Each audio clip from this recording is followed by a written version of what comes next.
The morning sun painted golden streaks across the parking lot of Jefferson Middle School as a black SUV pulled up to the entrance. Inside, 13-year-old Jordan sat quietly, his backpack clutched tight in his lap. His father, dressed in casual civilian clothes that somehow still screamed military, turned to face him. "Remember what we talked about, son," Colonel Thompson said, his voice deep but gentle. "New school, new start. Keep your head up, stay focused on your studies and don't let anyone push me around, but don't start trouble either," Jordan finished, offering a small smile. "I got it, Dad." The colonel's stern face softened. He knew transitions were hard for military kids, especially when you looked different from most of your classmates. This was their fourth move in 6 years, and Jordan had handled each one with the quiet dignity that made his father proud. As Jordan stepped out of the car, he took a deep breath. The school was bigger than his last one, with sprawling brick buildings and a football field that seemed to stretch forever. Kids rushed past him, laughing and calling out to friends. Nobody noticed the new kid standing there, adjusting his backpack straps. First period went smoothly. Mrs. Peterson, the math teacher, introduced him to the class, and a few students offered friendly nods. By third period, Jordan was feeling more confident. He answered questions correctly in history class, earning an approving smile from Mr. Rodriguez. Lunch period arrived, and Jordan joined the cafeteria line, tray in hand. The smell of pizza and chicken nuggets filled the air. He was reaching for an apple when someone bumped into him hard from behind, nearly knocking his tray from his hands. "Watch where you're going," a voice sneered. Jordan turned to see a bigger kid, probably 15, with spiky blonde hair and a Letterman jacket. 2 other boys flanked him, both wearing matching smacks. "Sorry," Jordan said calmly, though he knew the bump had been intentional. "Didn't see you there." The blonde boy's eyes narrowed. "You new here?" "First day," Jordan replied, keeping his voice neutral. "Figures," the boy said, looking Jordan up and down. "We don't get many of your kind around here." Jordan felt his jaw tighten but remembered his father's words. He'd heard comments like this before, in other schools, other towns. His dad had taught him that reacting with anger only gave bullies what they wanted. "I'm just here to learn, same as everyone else," Jordan said, turning back to the lunch line. But the blonde boy wasn't done. He stepped closer, invading Jordan's personal space. "What's your name, new kid?" "Jordan." "Well, Jordan," the boy said, drawing out the name mockingly, "I'm Brad. This is my school. And you should know your place in it." The words hung in the air like a threat. Other students nearby had grown quiet, sensing tension. Jordan could feel eyes on him, waiting to see how he'd respond. Inside, anger bubbled up. He thought of his father, a decorated Delta Force commander who'd served multiple tours overseas. His dad had faced real danger, real enemies. This punk kid playing tough guy would crumble if he knew who Jordan's father really was. But Jordan didn't say any of this. Instead, he picked up his tray and looked Brad straight in the eye. "Nice to meet you, Brad. I'm sure we'll get along fine." Brad's face reddened at Jordan's calm response. He wasn't used to being dismissed so easily. As Jordan walked away to find a seat, he heard Brad mutter something to his friends, followed by cruel laughter. Finding an empty table near the window, Jordan sat down alone. He ate his lunch quietly, aware of occasional glances from other students. Some looked sympathetic, others curious. A few seemed to be avoiding eye contact altogether, as if associating with him might make them Brad's next target. As the bell rang, signaling the end of lunch, Jordan gathered his things. He had a feeling this wouldn't be his last encounter with Brad. But he also knew he could handle whatever came his way. His father hadn't raised him to be afraid of bullies. Walking to his next class, Jordan held his head high. He didn't know it yet, but this was just the beginning of a story that would change not just his life, but the entire school. The next few days at Jefferson Middle School showed Jordan exactly what kind of person Brad was. It started small, almost unnoticeable to anyone not paying attention. A shoulder bump in the hallway. A foot stretched out as Jordan walked by. Little things designed to irritate without drawing teacher attention. On Wednesday, Jordan scored the highest on a surprise math quiz. Mrs. Peterson announced it to the class, praising his problem-solving skills. Jordan felt a moment of pride until he caught Brad's glare from across the room. The look promised trouble. During gym class that afternoon, they played basketball. Jordan was good. Years of playing on military-based courts had sharpened his skills. He made several clean shots and even blocked one of Brad's attempts. The gym teacher, Coach Williams, clapped and called out, "Nice defense, Thompson." Brad's face darkened. After class, as students filed into the locker room, Brad cornered Jordan near the water fountain. "Think you're special because you can shoot a ball?" Brad hissed, his friends Tyler and Mike hovering behind him like shadows. Jordan shrugged, wiping sweat from his forehead. "Just playing the game, man." "You're showing off," Brad accused. "Trying to make me look bad." "Nobody's trying to make you look bad," Jordan replied, attempting to move past them. Brad blocked his path. "Where do you think you're going?" The tension was thick enough to cut. Other students in the locker room pretended not to notice, quickly changing and leaving. Jordan recognized this pattern. Nobody wanted to get involved, afraid of becoming Brad's next target. Thursday brought a new level of harassment. Jordan found his locker decorated with crude drawings and nasty words written in permanent marker. He spent his lunch period scrubbing it clean, missing his meal. When he reported it to the principal's office, the secretary barely looked up from her computer. "Do you know who did it?" she asked in a bored tone. "I have an idea," Jordan said carefully. "Without proof, there's nothing we can do. Kids play pranks all the time." Jordan left the office feeling frustrated but not surprised. He'd seen this before at other schools. Adults often looked the other way until something serious happened. Friday was when things took a dangerous turn. During lunch, Jordan felt his phone buzz in his pocket. His dad was texting to check in as he did every day. Jordan smiled, typing a quick response. He didn't notice Brad watching from across the cafeteria. After school, Jordan stayed late to work on a science project. The hallways were mostly empty when he finally headed to his locker. As he spun the combination, Brad appeared with Tyler and Mike. "Nice phone," Brad said, snatching it from Jordan's back pocket before he could react. "Give it back," Jordan said firmly, dropping his backpack. Brad scrolled through the phone, his eyes widening. Well, what do we have here?" He turned the screen toward his friends. "Look at this, Daddy's a soldier boy." The phone displayed Jordan's lock screen. A photo of his father in full military dress uniform, medals gleaming on his chest. "My dad serves our country," Jordan said with quiet pride. "Now give me my phone." Brad laughed mockingly. "Or what? You'll tell Daddy? Maybe he can come march around school in his fancy uniform." Tyler and Mike joined in the laughter. Brad continued scrolling through photos, stopping at one showing Colonel Thompson in combat gear during a training exercise. "Looks like G.I. Joe thinks he's tough," Brad sneered. "Probably just pushes papers at a desk all day." Jordan felt his hands clench into fists. Brad had no idea who he was messing with. His father led elite operations, trained the best soldiers in the world. But Jordan kept his cool, remembering his dad's lessons about choosing battles wisely. "Just give me my phone," Jordan repeated. Brad pretended to think about it, then tossed the phone high in the air. It clattered to the floor, the screen cracking on impact. "Oops," Brad said with fake innocence. "Butterfingers." As Jordan bent to pick up his damaged phone, Brad leaned in close and whispered, "This is just the beginning. You don't belong here, and I'm going to make sure you know it." Walking home that evening, Jordan weighed his options. He could tell his father, but he wanted to handle this himself. He didn't know that soon the choice would be taken out of his hands entirely. Monday morning arrived with gray clouds hanging low over Jefferson Middle School. Jordan had spent the weekend helping his dad fix things around their new house, carefully avoiding any mention of the cracked phone screen or the trouble at school.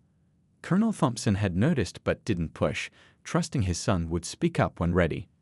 As Jordan approached his locker, he sensed something was off. Students whispered and glanced his way, quickly looking away when he met their eyes. His stomach tightened. In his experience, this kind of atmosphere meant Brad was planning something. The morning passed without incident, but Jordan stayed alert. During lunch, he chose a table near the teacher's station, hoping their presence would discourage any confrontation. He was halfway through his sandwich when a folded note landed on his tray. "Parking lot. After school. Be there, or we'll find you anyway." Jordan crumpled the note, his appetite gone. He knew running would only make things worse. His father had taught him that bullies feed on fear, and showing weakness would only encourage them. The final bell rang at 3:15. Jordan took his time at his locker, hoping Brad might get impatient and leave. No such luck. As he stepped into the parking lot, he saw them waiting: Brad, Tyler, Mike, and two other boys he didn't recognize.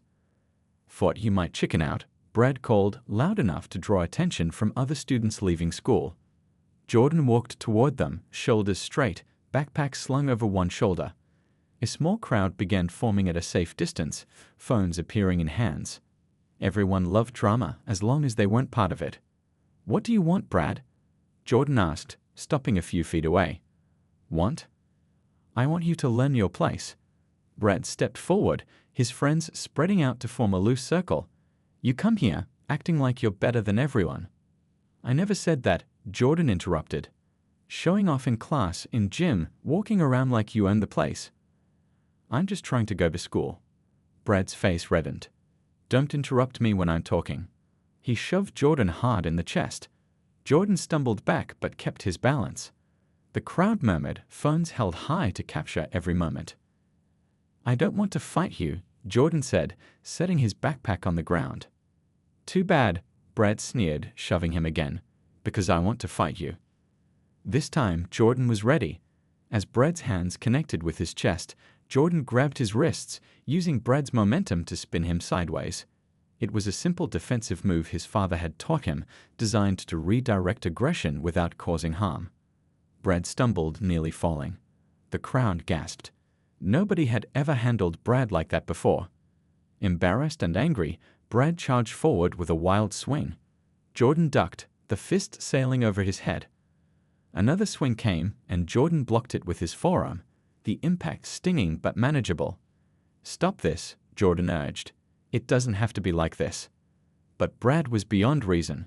He lunged again, this time managing to grab Jordan's shirt. They grappled, Brad trying to land punches while Jordan focused on defense. Years of training with his father had prepared him for this moment, but Jordan held back, using only enough force to protect himself. A sharp whistle cut through the air. "Break it up, now." Mr. Harrison, the school security guard, pushed through the crowd. He grabbed both boys, pulling them apart. Brad's face was red with rage and exertion, while Jordan remained relatively calm despite a torn shirt and dusty jeans. "Both of you, principal's office. Now," Mr. Harrison barked. As they were marched inside, Jordan heard the whispers following them. "Did you see that? The new kid can fight." Brad finally met his match. This isn't over. In the principal's office, both boys sat in silence as Vice Principal Anderson reviewed security footage on her computer. Jordan's heart sank as she turned the screen toward them. "Fighting on school grounds is an automatic suspension," she said sternly. "I don't care who started it." "But Brad began. "I said I don't care," Anderson cut him off. 3-day suspension. Both of you. Call your parents." Jordan closed his eyes. He'd have to tell his father now. There was no hiding a suspension. He didn't know it yet, but this moment would change everything. The drive home was quiet. Too quiet. Jordan sat in the passenger seat of his father's black SUV, staring out the window. Colonel Thompson hadn't said much when he picked Jordan up from school, just a simple "we'll talk at home." Those 4 words carried more weight than any lecture. Jordan knew his father's methods: gather information first, respond second. It was how he approached everything, from military operations to parenting. At home, Jordan's little sister Mia was doing homework at the kitchen table. She looked up as they entered, her eyes widening at Jordan's torn shirt and the bruise forming on his cheek. "What happened to you?" she asked, dropping her pencil. "Mia, go to your room, please," their father said gently but firmly. "But Dad." "Now, sweetheart, I need to talk to your brother." Mia gathered her books, shooting Jordan a worried look as she left. Colonel Thompson gestured to the kitchen chair. "Sit." Jordan sat, his hands fidgeting in his lap. His father moved around the kitchen, filling a plastic bag with ice. He wrapped it in a dish towel and handed it to Jordan. "For your cheek," he said, then sat across from his son. "Now, tell me everything, from the beginning." Jordan hesitated. "It's nothing, Dad, just some kid at school." "Jordan." His father's voice was calm but carried an edge. "I didn't raise you to lie to me. 3-day suspension isn't nothing. Start talking."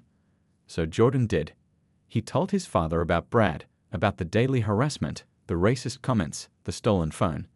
As he spoke, he watched his father's face remain impassive, but his eyes grew harder, darker. "Why didn't you tell me?" Colonel Thompson asked when Jordan finished. "I wanted to handle it myself," Jordan mumbled. "You always say we should fight our own battles." His father sighed, rubbing his temples. "There's a difference between fighting your own battles and suffering in silence, son. How long has this been going on?" "Since my first day, about 3 weeks." Colonel Thompson stood abruptly, pacing the kitchen. Jordan had seen this before, his father processing information, formulating a plan. "He knows I'm in the military," Jordan added. "He saw the pictures on my phone. Called you a paper pusher." A ghost of a smile crossed his father's face. If only Brad knew. Colonel Thompson led Delta Force operations that would never make the news. He'd faced real enemies in places most people couldn't find on a map. "Dad." Mia's voice came from the hallway. "I need to tell you something." "I thought I told you." "It's important." Maya stepped into the kitchen, looking guilty. "I heard some kids talking at the bus stop. They said Brad's been doing this to lots of kids. There was another boy last year, and a girl before that. They both ended up changing schools." Colonel Thompson's expression darkened further. "Go on." "They said Brad's dad owned half the businesses in town. That's why the school never does anything. Everyone's afraid of him." Jordan looked at his sister in surprise. "How do you know all this?" "I listen," Maya shrugged. "People don't pay attention to 6th graders." Their father was already reaching for his phone. "Mia, thank you. Jordan, go clean up and change. I need to make some calls." "Dad, what are you going to do?" Colonel Thompson looked at his son, his eyes carrying the intensity that had earned him respect in the world's most dangerous places. "What I do best: gather intelligence and execute a mission." Over the next 2 hours, Jordan listened to his father make call after call, to other parents, to school board members, to old military contacts who had kids in the school system. By dinner time, Colonel Thompson had a file folder filled with notes. 3 other families, he told Jordan over dinner. 3 other kids bullied so badly they left, complaints filed and ignored. A pattern of discrimination that the school has deliberately overlooked. "So what now?" Jordan asked. His father smiled, but it wasn't a happy smile. It was the smile of a predator who had identified his target. "Now," Colonel Thompson said, "we show them what happens when they mess with the wrong family." Tuesday morning dawned bright and clear. Jordan stayed home due to his suspension, but Colonel Thompson had other plans.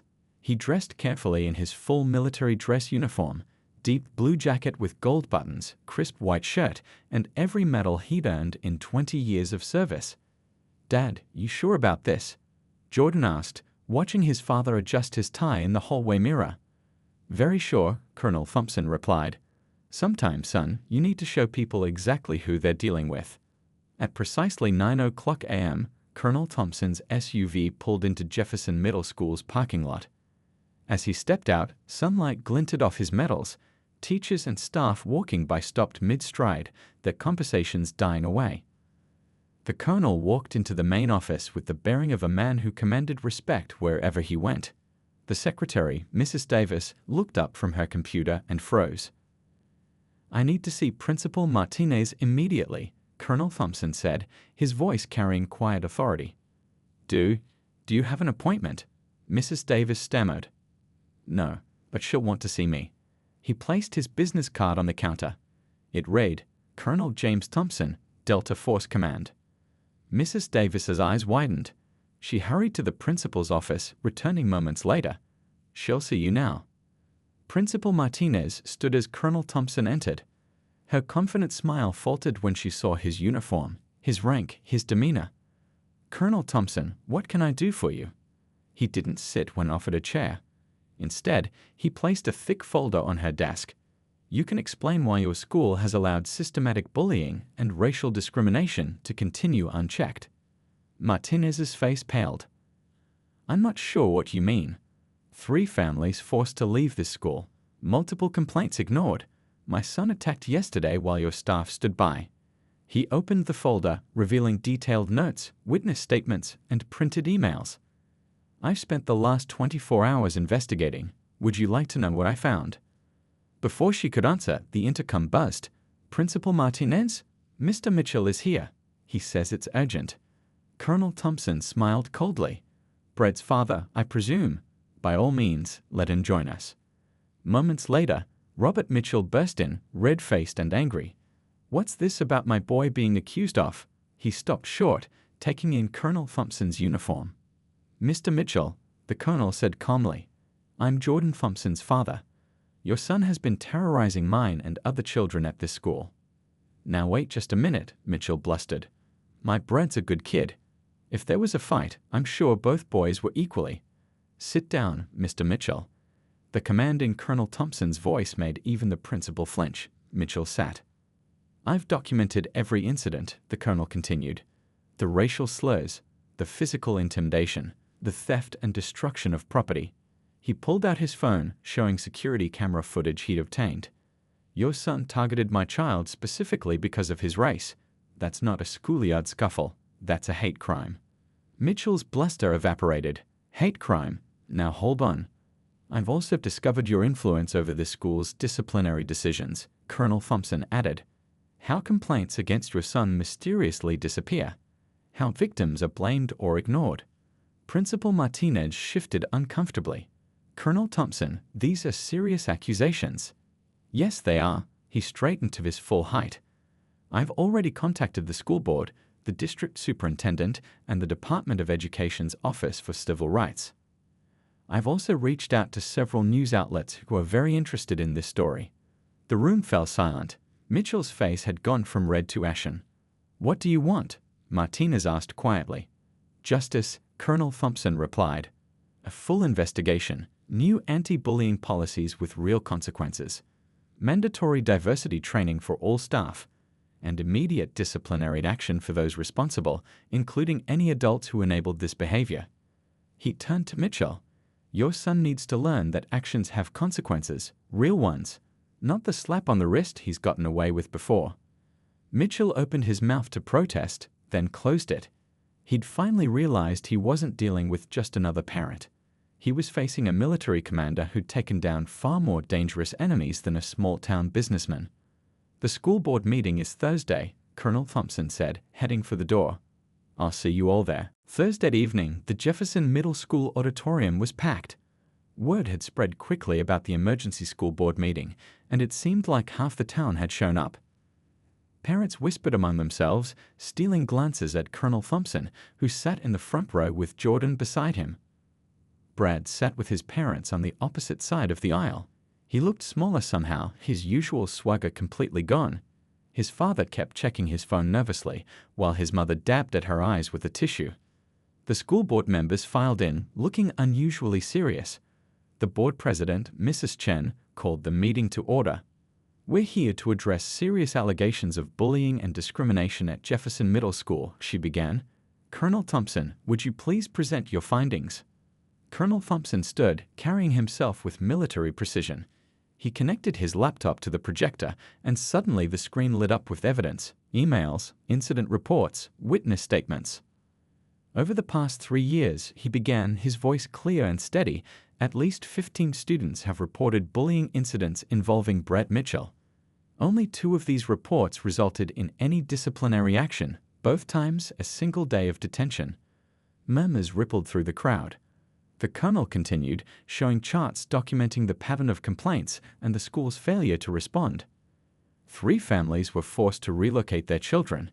Each time, the victims were minority students.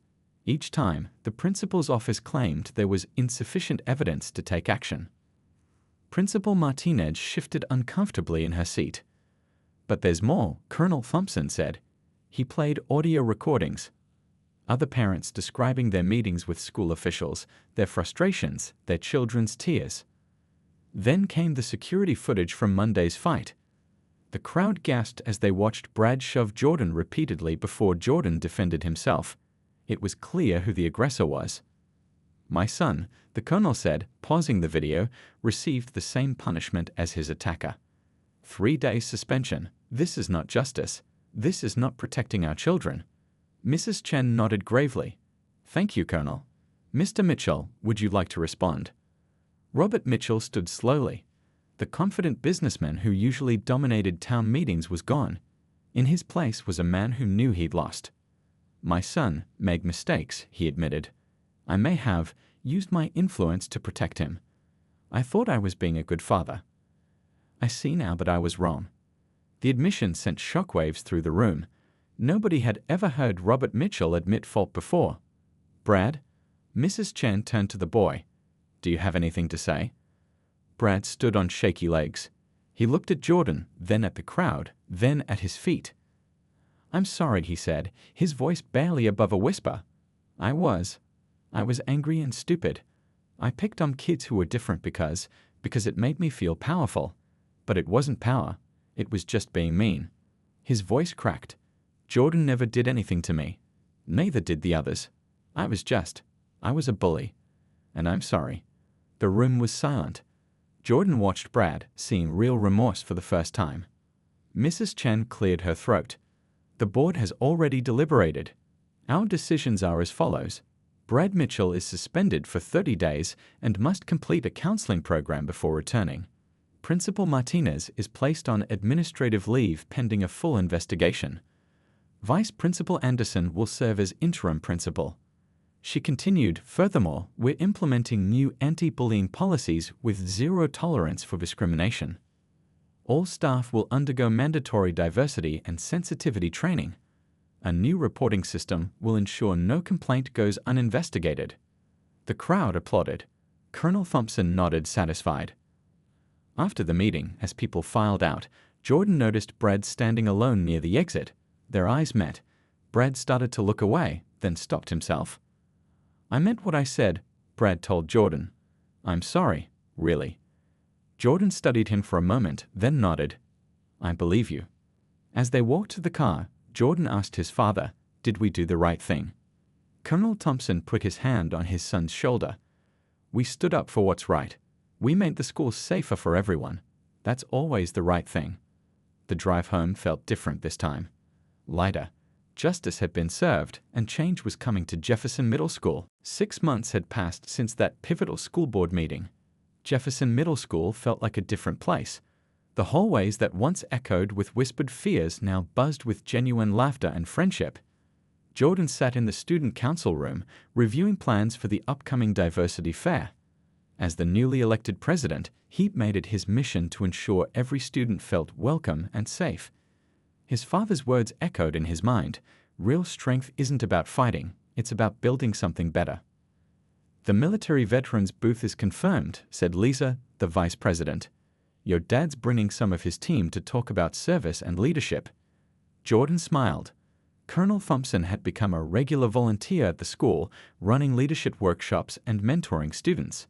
His presence reminded everyone that true power came with responsibility. A knock at the door interrupted their planning. Jordan looked up to see Brad standing there, holding a stack of posters. "Hey," Brad said hesitantly. "I finished the designs for the fair. Thought you might want to check them out." The room fell quiet. Even after months of Brad's genuine efforts to change, some students remained wary. But Jordan had learned to judge people by their actions, not their past. "Come in," Jordan said, gesturing to an empty chair. "Let's see what you've got." Brad spread out the posters. They were good, really good. One showed students of all backgrounds joining hands around the school logo. Another featured the words "Strength in Diversity" in bold letters. "These are excellent," Jordan said sincerely. "You've got real talent." Brad's face lit up. "Thanks. I've been taking art classes at the community center, part of my counseling program." The transformation in Brad was remarkable. After completing intensive therapy, he'd returned to school a different person. He'd apologized personally to every student he'd bullied, joined the art club, and even started tutoring younger kids who struggled with reading. "My counselor says I bullied people because I felt powerless at home," Brad had explained to Jordan one day. "My dad always pushed me to be tough, to dominate. I thought that's what strength looked like." Later that week, the diversity fair filled the gymnasium with color and life. Students showcased traditions from their cultures, shared family recipes, and performed traditional dances. Colonel Thompson's booth drew crowds as veterans shared stories of serving alongside people from all backgrounds. Jordan watched his father demonstrate leadership exercises to a group of fascinated students. The colonel caught his eye and winked. They both knew this was bigger than just one bully or one school. They'd started something that would ripple outward. As the fair wound down, Brad approached Jordan near the refreshment table. "Can I tell you something?" Brad asked. "Sure. I'm transferring to Jefferson Arts Academy next semester. Got accepted into their visual arts program." Jordan felt genuinely happy for him. "That's amazing. Congratulations." "I wanted to thank you," Brad continued, "not just for forgiving me, but for showing me there's a better way to be strong. Your dad, too. He could have destroyed my family, but instead, he helped us heal." Jordan thought about his father's words on forgiveness. Everyone deserves a second chance if they're willing to work for it. Principal Anderson, now permanently appointed after Martinez's resignation, announced the fair's closing ceremony. As students gathered, she called Jordan and Brad to the stage. "These to-be-young men represent what our school stands for now," she said. "The courage to stand up against wrong and the wisdom to choose forgiveness and growth." The applause was thunderous. Colonel Thompson stood in the back, pride evident on his face. Jordan caught his eye and saw the message there. This is what real victory looks like. That evening, as the Thompson family drove home, Mia chattered excitedly about the fair. Jordan sat quietly, reflecting on the journey.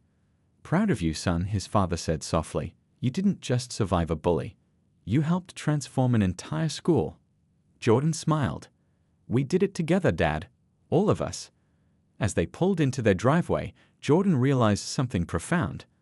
Sometimes the greatest battles aren't won with fists or force, but with patience, understanding, and the courage to believe people can change. His father hadn't just taught him to be strong, he taught him to be wise.